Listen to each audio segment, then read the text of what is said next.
আরম্ভ হতে চলেছে আংশিক খণ্ডগ্রাস সূর্যগ্রহণ। দিনের বেলাতেই গোটা পৃথিবী জুড়ে নেমে আসবে ভয়াবহ অন্ধকার, যার ফলে আগেভাগে জনসাধারণের মধ্যে পড়ে গিয়েছে শোরগোল। আংশিক খণ্ডগ্রাস সূর্যগ্রহণের বিশাল প্রভাব পড়বে বিশ্ববাসীর জীবনে। বিগত প্রায় 150 বছরের মধ্যে সবথেকে বড় বিরল ও মহাজাগতিক সূর্যগ্রহণ শুরু হচ্ছে।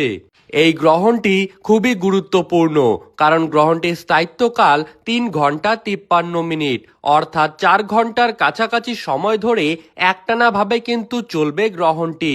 মাঝে মধ্যেই বিশ্ববাসী নানান ঘটনার সাক্ষী থেকে যায়, যার মধ্যে গ্রহণ কিন্তু অনেক বেশি প্রভাবশালী।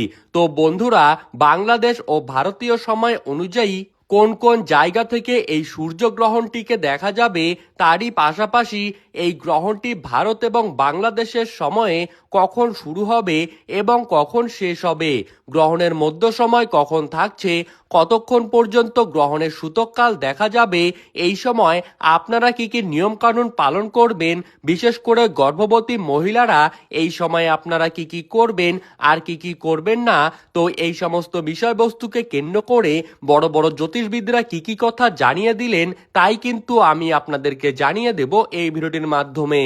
তাই বিস্তারিতভাবে জানতে হলে অবশ্যই ভিডিওটিকে শেষ পর্যন্ত দেখতে থাকবেন। এবং আপনি কোন জেলার গ্রহণ সম্পর্কিত খবরের আপডেট জানতে চান, সেই জেলাটির নাম আমাদের ভিডিওর কমেন্ট বক্সে লিখে জানিয়ে রাখবেন। এবং ভিডিওটি ভালো লাগলে একটি লাইক করবেন, আর আমাদের ইউটিউব চ্যানেলটিকে সাবস্ক্রাইব করে পাশে থাকা বেল আইকনটিকে প্রেস করে রাখবেন। তো চলুন এক নজরেই দেখে নেওয়া যাক।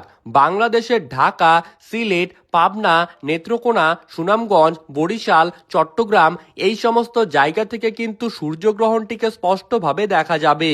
বাংলাদেশের সময় অনুযায়ী এই সূর্যগ্রহণটি কিন্তু শুরু হবে দুপুর 2:51 গ্রহণটি বাংলাদেশে শেষ হবে সন্ধ্যা 6:44। বাংলাদেশে গ্রহণের মধ্য সময় থাকবে বিকেল 4:44। গ্রহণের গ্রাসমান থাকবে 0.937 এবং ভারতীয় সময় অনুযায়ী এই গ্রহণটি কিন্তু শুরু হবে দুপুর 2:21। গ্রহণটি শেষ হবে সন্ধ্যা 6:14 এবং ভারতে গ্রহণের মধ্য সময় থাকবে বিকেল 4:17।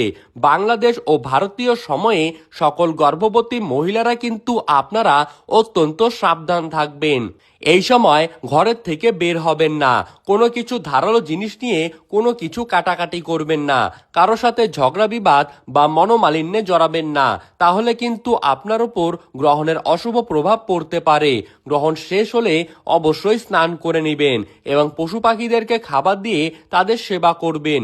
গ্রহণ চলাকালীন সময়ে কোনো কিছু খাওয়া যাবে না, শুধু কিন্তু আপনারা নিজেদের প্রয়োজন মতো জল খেতে পারেন।